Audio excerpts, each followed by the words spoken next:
جادو جب اثر کرتا ہے نا تو وہ دو طریقے ہیں کہ ڈریم کے اندر آپ کو پتہ ہوتا ہے کہ یہ ڈریم ہے، یعنی آپ خواب میں یہ کہہ رہے ہوتے ہیں کہ یہ مجھے پتہ ہے یہ خواب ہے اور ابھی میں اٹھ جاؤں گا۔ تعبیر کے حوالے سے خواب بڑا سینسٹیو ہوتا ہے۔ اس میں کتنی حقیقت ہے کہ کیا یہ روح کے ایکسپیرینسز کو ہم خواب کہتے ہیں؟ خواب کے فوراً بعد کی آپ کی کیفیت ہے نا جی، جو ہی آپ بیدار ہوتے ہیں پہلا لمحہ ہے جی، وہ کیفیت بڑی امپورٹنٹ ہوتی ہے۔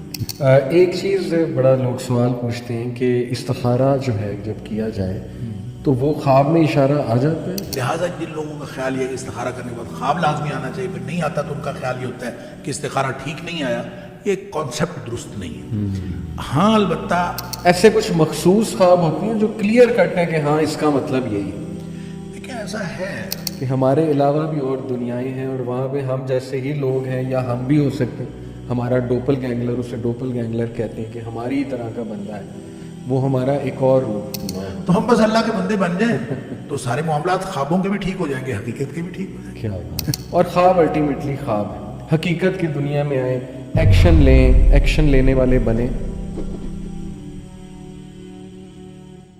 بسم اللہ الرحمن الرحیم، السلام علیکم ورحمۃ اللہ وبرکاتہ۔ آج کی ایپیسوڈ بہت اسپیشل ہے الحمدللہ۔ ایک تو ٹاپک بہت انٹرسٹنگ ہے، بہت سے لوگوں کے سوالات آتے ہیں اس حوالے سے۔ سیکنڈلی ماشاءاللہ جو پرسنالٹی آج میرے ساتھ ہیں، یو آل نو ہم اور you have been loving his podcast ماشاءاللہ، جو ہم نے پاس میں بھی کیے، and that is none other than doctor Hammad Lakhvi صاحب۔ السلام علیکم ورحمۃ اللہ وبرکاتہ۔ وعلیکم السلام۔ شیخ آپ کیسے ہیں؟ خیریت سے؟ کا شکر الحمدللہ۔ الحمدللہ شیخ، جزاک اللہ، تھینک یو سو مچ، آپ آئے، آپ ہمیں ٹائم دیتے ہیں اور مجھے بہت زبردست فیڈ بیک لوگوں سے آتی ہے، لوگ بہت پسند کرتے ہیں آپ کو سننا، ماشاءاللہ بہت فائدہ ہو رہا ہے لوگوں کو، اللہ آپ سے قبول کرے۔ They look forward to our podcast الحمدللہ۔ الحمدللہ، تقبل اللہ منا آمین آمین۔ تو شیخ آج کا ٹاپک بہت انٹرسٹنگ، خوابوں کی پراسرار دنیا، خوابوں کی کیا حقیقت ہے، ٹائپس آف ڈریمز، دین اسلام ہماری کیا رہنمائی کرتا ہے اس حوالے سے، آیا ڈریم کی انٹرپریٹیشن لینی چاہیے یا بس انہیں اگنور کر دینا چاہیے، وغیرہ وغیرہ۔ تو سب سے پہلا سوال میں آپ سے یہ پوچھنا چاہوں گا کہ دین اسلام میں ہمیں کیا رہنمائی ملتی ہے ود ریگارڈس ٹو ڈریمز، کہ ان کی حقیقت کیا ہے؟ بسم اللہ الرحمن الرحیم۔ دیکھیں جب ہم عرف عام میں دیکھتے ہیں خواب ہے کیا، تو یہ حقیقت کے خلاف کوئی چیز نظر آتی ہے۔ جی، ایک خواب ہوتا ہے، ایک حقیقت ہوتی ہے، صحیح اور لوگ خوابوں کو، اپنے خوابوں کو حقیقت بنانے میں زندگیاں صرف کر دیتے ہیں۔ صحیح، تو یہ دو ایک ہمیں ایکسٹریمز ملتی ہیں، ایک خواب ہوتا ہے، ایک حقیقت بالکل ہوتی ہے، گویا اس کے ساتھ کوئی تعلق نہیں۔ اس سے لگتا یہ ہے کہ ایک جسمانی حص ہے اور ایک روحانی حص ہے۔ تو یہ کوئی ایسی حص ہے انسان کی، ایک ایسی فیلنگز ہیں جو انسان جسمانی طور پر تو محسوس نہیں کرتا، صحیح، لیکن جب جسم سویا ہوا ہوتا ہے جی، اس وقت انسان کی روح کچھ محسوس کر رہی ہوتی ہے، اس کو ہم خواب کہتے ہیں۔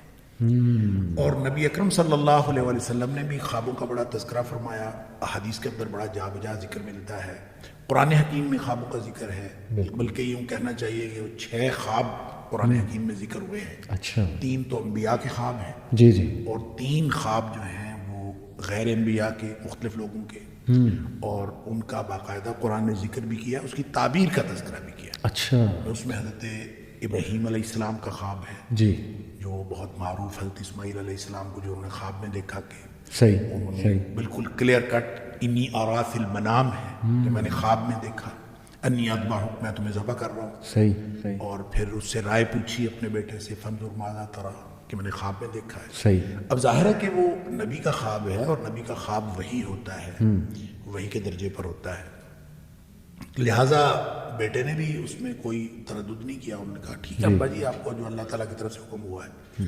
اسی طرح حضرت یوسف علیہ السلام کا خواب کہ میں نے 11 ستارے اور سورج چاند کو دیکھا، مجھے سجدہ کر رہے ہیں۔ صحیح صحیح، پھر اسی طرح سے یوسف علیہ السلام، سورہ یوسف کے اندر ہی 3 مزید خوابوں کا ذکر ہے، ایک تو 2 قیدی جو آپ کے جیل کے ساتھی تھے، ان کے خواب الگ الگ، پھر اسی طرح جو اس دور کے بادشاہ کا جو خواب ہے جو آ کے حضرت یوسف علیہ السلام سے پوچھا گیا۔ جی، اچھا، اسی طرح نبی اکرم صلی اللہ علیہ وآلہ وسلم کے خواب کا تذکرہ بھی ہے جو آپ نے اپنے آپ کو اور اپنے ساتھیوں کو عمرہ کرتے ہوئے دیکھا، اور نبی کریم صلی اللہ علیہ وسلم نے فرمایا کہ مجھے جو ہے وہ خواب میں یہ دکھایا گیا۔ تو آپ پھر عمرہ کرنے کے لیے گئے, پھر حدیبیہ پہ روک لیا گیا, پھر بعض لوگوں کو یہ خیال ہوا کہ یہ تو خواب غلط ہو گیا, صحیح, تو پھر اللہ تعالیٰ نے قرآن میں اس کی تصدیق فرمائی کہ یہ خواب سچا ہے. لقد صدق اللہ رسولہ الرؤیا, صحیح, کہ اللہ تعالیٰ نے اپنے رسول کے خواب کو سچا کیا ہے. زبردست, تو تم لوگ دیکھو گے اپنے آپ کو کہ اب امن کے ساتھ تم جاؤ گے اور عمرہ کرو گے. پھر اگلے سال کیا گیا اور اس خواب کی تعبیر آئی سامنے.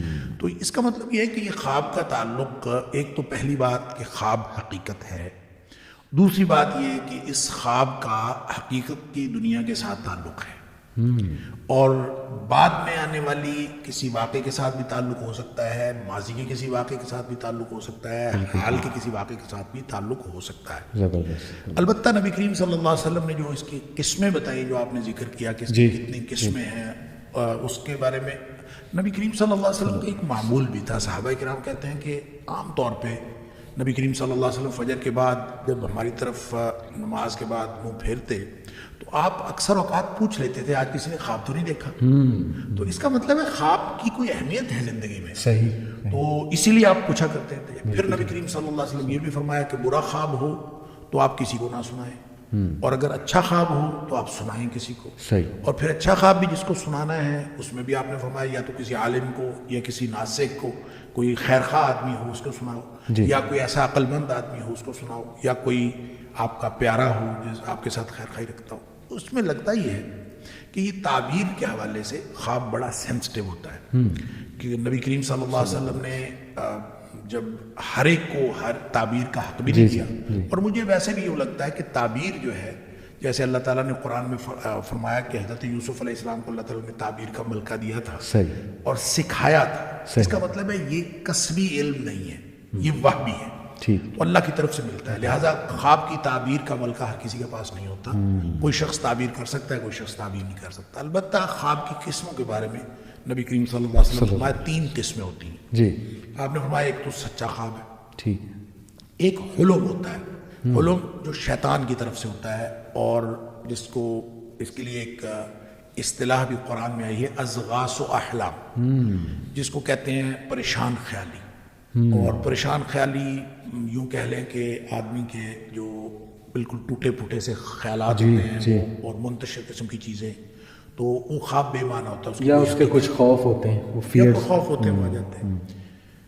اس کو بعض لوگوں نے اضغاث و احلام جو ہے, نبی کریم صلی اللہ علیہ وسلم نے حدیث میں 3 قسمیں جو بیان کی, آپ نے اس میں اضغاث و احلام کا ذکر نہیں فرمایا. آپ نے فرمایا ایک تحدیث نفس, ایک فرو یا حق یا فرو یا صالح, نیک یا اچھا خواب ہے یا سچا خواب ہے. دوسرا آپ نے فرمایا کہ ایک خواب ایسا ہے کہ جو اصل میں انسان کا رویا یحدث الرجل به نفسہ, کہ اپنے آپ کے ساتھ بات کرتا ہے, اس کو کہتے ہیں حدیث نفس.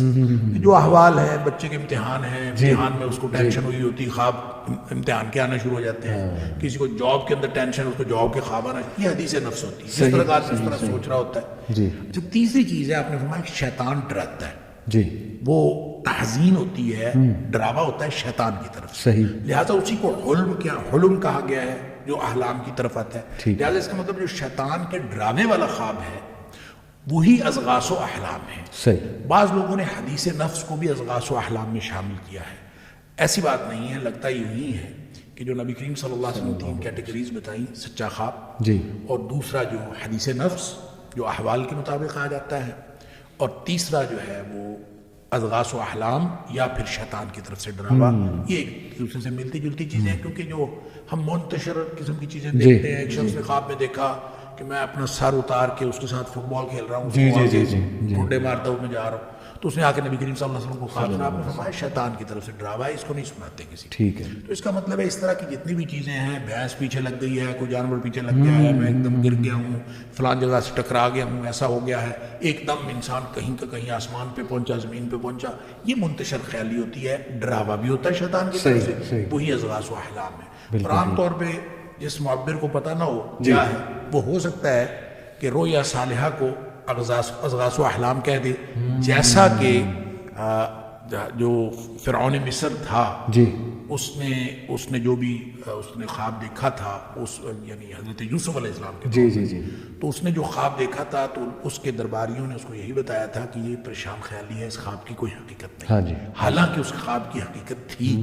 اور اس خواب کے سچا ہونے کے لیے یہاں سے ایک بات یہ بھی سمجھ آئی کہ خواب کے سچا ہونے کے لیے بندے کا مومن ہونا ضروری نہیں ہے.